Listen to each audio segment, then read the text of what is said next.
మేనిఫెస్టోను విడుదల చేశారు. మరి మేనిఫెస్టోపై బీఆర్ఎస్ ఎమ్మెల్యేలు మరి ఎలా స్పందిస్తున్నారు, మేనిఫెస్టో గతంతో పోలిస్తే ఈసారి ఎలా ఉంది, ప్రజలకు ఎలా ఉపయోగపడబోతుందో ఆందోళన ఎమ్మెల్యే కాంతికిరణ్ గారు ఉన్నారు. అన్న నమస్తే. మొత్తానికి కంగ్రాట్స్, రెండోసారి బీఫామ్ తీసుకున్నారు. ఎలా ఉంది మేనిఫెస్టో, ఎలా అనిపిస్తుంది, ప్రజలకు ఎలా స్వీకరించారు? మేనిఫెస్టో బాగుంది, ప్రాక్టికల్గా ఉన్నది. మిగతా రాజకీయ పార్టీలు ఏదో పోటీ పడి టీఆర్ఎస్ ఇస్తుంది కదా అని చెప్పి వాళ్ళు అనౌన్స్ చేశారు, కానీ అదేది కూడా ప్రాక్టికల్ లేదు. కేసీఆర్ గారి మేనిఫెస్టో ఏది ప్రజలకు ఇచ్చే రైతు బంధు కావచ్చు, అట్లాగే పేదలకు ఇచ్చే ఆసరా పెన్షన్లు కావచ్చు, వికలాంగులకు ఇచ్చేది కావచ్చు, సంవత్సరానికి కొంచెం పెంచుకుంటూ పోవడం అనేది ప్రాక్టికల్గా అవసరాలను బట్టి వాళ్ళ అవసరాలు తీర్చినట్టు ఉంటుంది. ఎందుకంటే మేము కూడా పెన్షన్ల గురించి కానీ రైతు బంధు గురించి కానీ ప్రజల దగ్గర పోయినప్పుడు ఒకసారి పెంచారు, తర్వాత రేట్లు కూడా పెరుగుతున్నాయి కదా, దానికి అనుగుణంగా పెరిగితే బాగుంటుంది అనే అభిప్రాయం కూడా ప్రజల్లో వచ్చింది. సో ప్రజల ఆకాంక్షలకు అనుగుణంగా వాళ్ళ అవసరాలు ఎట్లయితే తీరుతాయో ఆ రకంగా నెరవేర్చే విధంగా ఈ మేనిఫెస్టో ఉన్నది. తప్పకుండా మరోసారి కేసీఆర్ గారు ప్రజల మనిషిని, పేదల పక్షమని నిరూపించుకున్నారు. కాంగ్రెస్ ఇచ్చిన హామీలు 6 గ్యారెంటీలు కావచ్చు, బీజేపీ ఇచ్చిన హామీలు కావచ్చు, వీటితో పోలిస్తే మరి జనాలు ఎలా స్వీకరించే అవకాశం ఉంది? ఏ హామీ ఇచ్చినా కూడా ఆచరణలో ఇంప్లిమెంటేషన్లో సాధ్యం కావాలి. నువ్వేదో గాలికి మాట్లాడితే కాదు కదా. వాళ్ళు కేసీఆర్ గారు ఇక్కడ హామీలు ఇచ్చిండ్రు, వాటి అమలు చేస్తున్నారు, ఇక్కడ ప్రజల్లోకి వెళ్ళిపోయినాయి. కాంగ్రెస్ పార్టీ ఇంకా అధికారం లేదు కదా, వాళ్ళు అధికారం పక్క, కానీ ఇక్కడ వాళ్ళ లేదు. అవన్నీ కూడా ఏదో కేసీఆర్ గారు కనుక చెప్పుకున్నారు తప్పించి వాళ్ళు దానికి ఏమన్నా బేస్ ఉన్నదంటే అనిపించలేదు నాకు. సో మరి 6 గ్యారెంటీలు అంటున్నారు, వాళ్ళు గ్యారెంటీతో పాటు రాస్తున్నారు. ఈ గ్యారెంటీలు ఎంతవరకు ఇంప్లిమెంట్ అయ్యారు? వాళ్ళకి గ్యారెంటీలు అవన్నీ ఏముంటాయండి, వాళ్ళకి గ్యారెంటీ లేదు. కాంగ్రెస్ పార్టీ అధికారంలో వస్తే కదా గ్యారెంటీ ఇవ్వడానికి. ఎలా ఉంది ఆందోళన, ఎలా ఉండబోతుంది మీకు గెలిపిస్తారు? ఆందోళన బాగుంది. ఇంతకుముందు ఎంతైతే 16,000 మెజార్టీతో గెలిచినాను, ఇప్పుడు అంతకంటే ఎక్కువ మెజార్టీతో కూడా నేను అద్భుతమైన మెజార్టీతో నేను గెలవగలుగుతాను. దానికి ఆల్ ది బెస్ట్ అండి. సో ఇది కాంతికిరణ్ గారు చెప్పినటువంటి విషయం. మొత్తానికి ఖచ్చితంగా మేమైతే ఈసారి మేనిఫెస్టో దాదాపు అందరికీ ఆకర్షించేలా ఉంది. జనాలంతా కూడా మమ్మల్ని విశ్వసిస్తారు. కాంగ్రెస్ బీజేపీ ఇస్తున్న హామీలు, గ్యారెంటీలు అంటూ వాటిని విస్మరిస్తున్నారు. ఖచ్చితంగా వాటిని వారంతా కూడా స్వీకరించేలా లేరు. గతంతో పోలిస్తే ఇప్పుడు ఇచ్చిన హామీలన్నీ కూడా కాస్త ఇంకా పెరిగాయి కాబట్టి ఎక్కడ కూడా తగ్గినట్టుగా లేని పక్షంలో ఉన్నది. కేసీఆర్ ఏదైనా మాటిస్తే తనకి నిలబెట్టుకుంటాడు అనేటట్టుగా ఆ ఆందోళన ఎమ్మెల్యే కాంతికిరణ్ గారు చెప్పిన విషయం. बेटा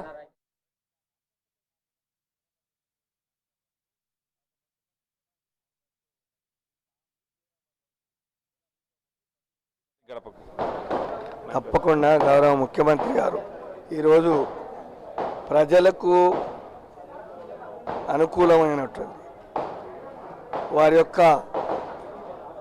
దినచర్యలో వారికి కావాల్సిన విధంగా ఈ ప్రపంచీకరణలో మరి ఈ ప్రభుత్వం చేస్తున్న ఏదైతే వాళ్ళ విలువలు పెంచడానికి పేద బీద బడుగు వర్గాలకు కానీ ప్రతి ఒక్కరికి బీపీఎల్ కింద ప్రతి ఒక్కరికి కూడా పెన్షన్స్ కూడా పెంచడం జరిగింది. అదేవిధంగా రైతు బంధు కూడా పెంచడం జరిగింది. ఇది అంచెలంచెలుగా మరి ఎందుకంటే ఒక పేదవాళ్ళ మనోభావాలు దెబ్బకుండా ఏదో బిచ్చమేసినట్టు 200, 300, 500 కాకుండా వారు ఒక నెల పర్యంతరం బతికేలాగా ఈ యొక్క మేనిఫెస్టో ప్రతి ఒక్కరికి, ప్రతి బీపీఎల్ కింద ప్రతి వాళ్ళు ఓసీలు కావచ్చు, బీసీలు కావచ్చు, ఎస్సీలు కావచ్చు, ఎస్టీలు కావచ్చు, మరి వృత్తి కార్యక్రమం చేసే వారి చేతి పనులు చేసేవారు కావచ్చు. కాబట్టి ఇంత మంచి మేనిఫెస్టో ప్రపంచంలో నేను అనుకుంటా ఇప్పటి వరకు ఎవరు కూడా, ఎందుకంటే ముందు వ్యవసాయం కానీ, ఆరోగ్యం కానీ, ఎడ్యుకేషన్ కానీ, మరి ఆసరా పెన్షన్స్ కావచ్చు, ప్రతిది కూడా ఒక మంచి విలువలతో కూడినటువంటి మేనిఫెస్టో ముఖ్యమంత్రి గారు అనౌన్స్ చేయడం జరిగింది. కాబట్టి ప్రతి ఒక్క ఏదో నామమాత్రమేయుడు కాదు, ఒక మనిషికి వారు ఘనంగా ప్రజల్లో ప్రతి సమాజంలో బతకడానికి వాళ్ళకు ఒక విలువ ఉండేలాగా ఈ మేనిఫెస్టో ముఖ్యమంత్రి గారు అందరికీ ఆమోగ్యమైన ఈ యొక్క సంక్షేమ పథకాలు కావచ్చు తప్పకుండా చేస్తాడు. ఇప్పటివరకు చెప్పిన మాట చెప్పింది చేసింది కాబట్టి ఇక ముందు కూడా చేస్తాడనేది నా యొక్క నమ్మకం. ఇది ఓవరాల్గా నారాయణఖేడ్ అలాగే జైరాబాద్ దాదాపు ఎమ్మెల్యే అందరూ కూడా చెప్తున్న విషయం. మరి మనతో పాటు నారాయణఖేడ్ ఎమ్మెల్యే భూపాలరెడ్డి గారు ఉన్నారు. మొత్తానికి కాంగ్రెస్ పార్టీ ఇస్తున్నట్టు హామీలు కావచ్చు, పథకాలు కావచ్చు, ఇవన్నీ ఏమి కూడా వాళ్ళ అధికారం లేరు. మరి వాళ్ళ గెలుపును కూడా మొత్తానికైతే కాంగ్రెస్ పార్టీ ఇచ్చిన హామీలను నమ్మేటట్టుగా ప్రజలు లేరంటున్నారు. మరి నారాయణఖేడ్ ఎమ్మెల్యే భూపాలరెడ్డి గారు ఉన్నారు. చెప్పండి సార్, ఇలా మేనిఫెస్టో ఎలా ఉంది? మరి రెండు పార్టీలు ఇటు బీజేపీ కాంగ్రెస్తో పోలిస్తే మీ మేనిఫెస్టో ఎందుకు నమ్మాలి జనాలు? అంటే ఇంతకుముందే మా ముఖ్యమంత్రి గారు గతంలో 2 సందర్భాల్లో ఇచ్చిన మేనిఫెస్టో ఒక్కటి కూడా తూచా తప్పకుండా మేనిఫెస్టో ఇంప్లిమెంట్ చేయడం జరిగింది. ఆ మేనిఫెస్టో కూడా ఇంప్లిమెంట్ చేయడానికి జనరల్గా కేంద్ర ప్రభుత్వం సాయం అవసరం ఉంటుంది. ముఖ్యంగా రైతులకు మేము రుణమాఫీ చేసిన గతంలో మాట ఇచ్చాడు మా ముఖ్యమంత్రి గారు. 2 దఫాలు కూడా ఎంతమంది రైతులు రుణాలు తీసుకున్నాం అంతమంది రైతులకు రాష్ట్ర ప్రభుత్వ నిధుల నుంచే మేము రుణమాఫీ చేసి రైతులను ఆదుకున్నాం. గతంలో ఎప్పుడో ఏమన్నా రుణమాఫీ చేసి ఉంటే కేంద్ర ప్రభుత్వం చేసింది తప్పించి రాష్ట్ర ప్రభుత్వాలు కర్ణాటకలో మాట ఇచ్చి ఇంతకుముందు కూడా కాంగ్రెస్ ఎగగొట్టింది. మరి అట్లనే వేరే జాగాలో బీజేపీ రాష్ట్రాలు కూడా మాట ఇచ్చి రుణమాఫీ చేయకుండా ప్రజలకు మోసం చేసింది. ఇంకా ఇదే కాకుండా పెన్షన్ల విషయానికి వస్తే నేను మొన్ననే కాన్ఫరెన్స్ అయింది, ముంబైలో కాన్ఫరెన్స్ అయితే అన్ని రాష్ట్రాలకు సంబంధించిన ప్రతినిధులు ఎమ్మెల్యేలని ఆ కాన్ఫరెన్స్ పిలిచారు. ఎక్కడ కూడా అందరికీ కూడా అడిగినాను కూడా అన్ని రాష్ట్రాల వారికి అడిగినా కూర్చొని మాట్లాడుకున్న సందర్భంలో అసలు ఈ సంక్షేమ పథకాలు మన తెలంగాణ రాష్ట్రంలో ఉన్నాయి, ఎక్కడ కూడా లేవు. వాళ్ళు కొన్ని రాష్ట్రాలు అయితే పెన్షన్ అసలు లేనేలేదు, ఆసరా పెన్షన్ అసలు లేనేలేదు. ఎక్కడ ఇచ్చినా 300, 600 ఇట్లా ఇస్తారు. మరి మా రాష్ట్రంలోనే అందరికంటే అత్యధికంగా పెన్షన్లు మా ముఖ్యమంత్రి గారు చెప్పిన విధంగా 1000 నుంచి 200 నుంచి 1000 చేసిండ్రు, 1000 నుంచి 2000 చేసిండ్రు. మేము ఏ పథకం కూడా చెప్పిన కూడా ఇంప్లిమెంట్ చేస్తున్నాం. కరెక్ట్గా చెప్పని కూడా మా ముఖ్యమంత్రి గారు ఇంప్లిమెంట్ చేస్తున్నారు. కాబట్టి మా మాటలు ఖచ్చితంగా నమ్మే అవకాశం ఉంటుంది. ప్రజలు ఇంత ముందు కూడా నమ్మారు, ఇప్పుడు కూడా వాళ్ళు ఎన్ని అబద్ధాలు చెప్తున్నారంటే కర్ణాటకలో వాళ్ళు చెప్పిన ఇవన్నీ చేస్తున్నామని చెప్పినారు. మా కాన్స్టెన్సీ పక్కనే ఔరా నియోజకవర్గం ఉంటుంది, అట్లనే బిదర్ నియోజకవర్గం ఉంటుంది. అక్కడ ప్రజలందరూ ఇప్పుడు మొన్న కాంగ్రెస్కు ఓటేసి మేము ఎందుకు వేసినామా బాబు ఇవన్నీ పచ్చి అబద్ధాలు చెప్పానని చెప్పేసి గతంలో రుణమాఫీ చేస్తామని అప్పుడు ముంచేసిండ్రు, ఇప్పుడు అబద్ధాలు చెప్పేసి మాకు కష్టాల పాలు చేస్తున్నారు. మాకు కరెంట్ రావట్లేదు, మాకు బస్సులు దొరకట్లేదు, మాకు ఏదైతే ఈ బియ్యంకు బదులుగా డబ్బులు ఇస్తామని చెప్పినారో ఆ డబ్బులు కూడా సరిగా అన్నపూర్ణ పథకం అని చెప్పేసి అది కూడా మోసమే. ప్రతి ఒక్కటి కూడా వాళ్ళు చెప్పిన మాట ఒక్కటి కూడా ఇంప్లిమెంట్ చేయకుండా అన్నిటికీ కండిషన్లు, విపరీతమైన కండిషన్లు పెట్టి ఒక్కరికి కూడా వాళ్ళు ఇచ్చిన మేనిఫెస్టోకి సంబంధించిన లబ్ధి అందకుండా వాళ్ళ ప్రజలందరినీ కూడా ఇబ్బంది పాలు చేసి మోసం చేసిందని చెప్పేసి అక్కడ కర్ణాటకలో ప్రజలు భావిస్తున్నారు. ఇక్కడ కూడా తెలంగాణలో కూడా ఆల్రెడీ ఇంతకుముందు వాళ్ళు 50-60 సంవత్సరాలు కాంగ్రెస్ వాళ్ళు పరిపాలించినప్పుడు వాళ్ళు చేసిన ఘనకార్యాలన్నీ కూడా ప్రజలు చూసినారు. వాళ్ళ రైతులకు కరెంట్ ఇవ్వలేదు, మరి పెన్షన్లు 200 పెన్షన్లు కూడా 6 నెలలకు ఒకసారి కూడా ఇచ్చే పరిస్థితి గతంలో కాంగ్రెస్ వాళ్ళు ఉన్నారు. ఇందిరమ్మ ఇండ్లు అని చెప్పేసి మొత్తం డబ్బులు కాజేసినారు, ఉపాధి హామీ పథకంలో డబ్బులు కాజేసినారు. టోటల్ అవినీతి తప్పించి వాళ్ళు ప్రజలకు చేసింది ఏం లేదనేది ప్రజలు ఆల్రెడీ వాళ్ళతోని అర్థం చేసుకొని ఉన్నారు. కాబట్టి వాళ్ళు చెప్పే మాటలన్నీ కూడా పచ్చి అబద్ధాలని చెప్పేసి ఇవి ఒక్కటి కూడా ఇంప్లిమెంట్ కావు.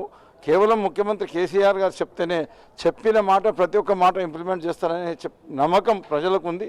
గత 2018 సంవత్సరంలో కూడా వాళ్ళు మేనిఫెస్టో పెట్టి ఇది చేస్తాం అది చేస్తామంటే 2 లక్షల రుణమాఫీ చేస్తామంటే ప్రజలు నమ్మలేదు. ఈరోజు కూడా కాంగ్రెస్ వాళ్ళు చెప్పిన మాట ఏ ప్రజలు కూడా నమ్మే పరిస్థితి లేదు.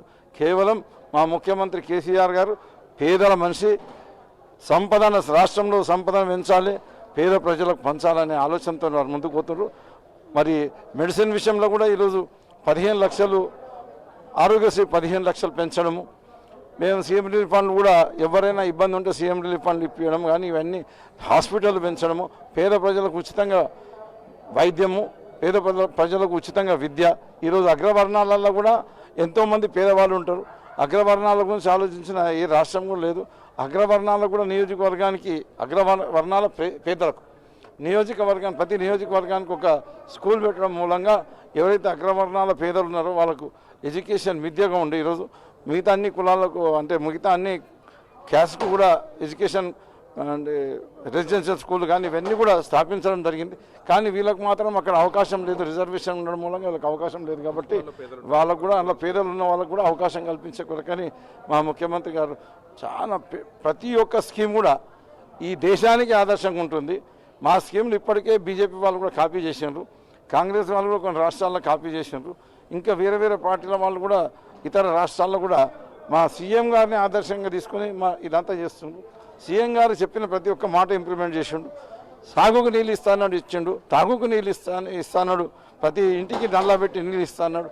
ప్రతి ఒక్కటి కూడా మేము ఇప్పటి వరకు చెప్పింది అంతా కూడా మేనిఫెస్టోలో పెట్టండి పేదలకు ఉపయోగపడింది అన్నీ కూడా ప్రతి ఒక్కరు కూడా గమనం చేసినాం. కాబట్టి మా ముఖ్యమంత్రి గారి మీదనే ప్రజలకు అందరికీ కూడా నమ్మకం ఉంది.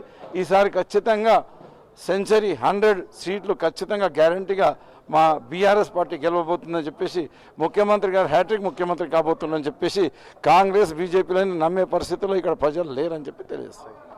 ఇది ఓవరాల్గా బీఆర్ఎస్ ఎమ్మెల్యేలు అందరూ కూడా అలాగే ఎమ్మెల్యే బీఫామ్ తీసుకున్న వాళ్ళంతా కూడా హర్షం వ్యక్తం చేస్తూ మరొక మేనిఫెస్టో పైన సర్వత్రా హర్షం అయితే వ్యక్తం చేస్తున్నారు. దాదాపు అగ్రవర్ణాలకు ఇప్పటికున్నటువంటి ఆ విద్యకు దూరమైనటువంటి పేదలను గుర్తించి అగ్రవర్ణాలకు ఆ విద్యా అవకాశం కల్పించడం ఏంటి, అన్నపూర్ణ స్కీమ్ కింద వాళ్ళందరూ కూడా సన్నబియ్యం అనే అంశం ఏంటి, ఆరోగ్యశ్రీ కింద 15 లక్షల అంశం ఏంటి, దాదాపు ఇవన్నీ కూడా పేదలకు కడుపేదలకు దాదాపు ఉపయోగపడేటువంటి అంశాలే.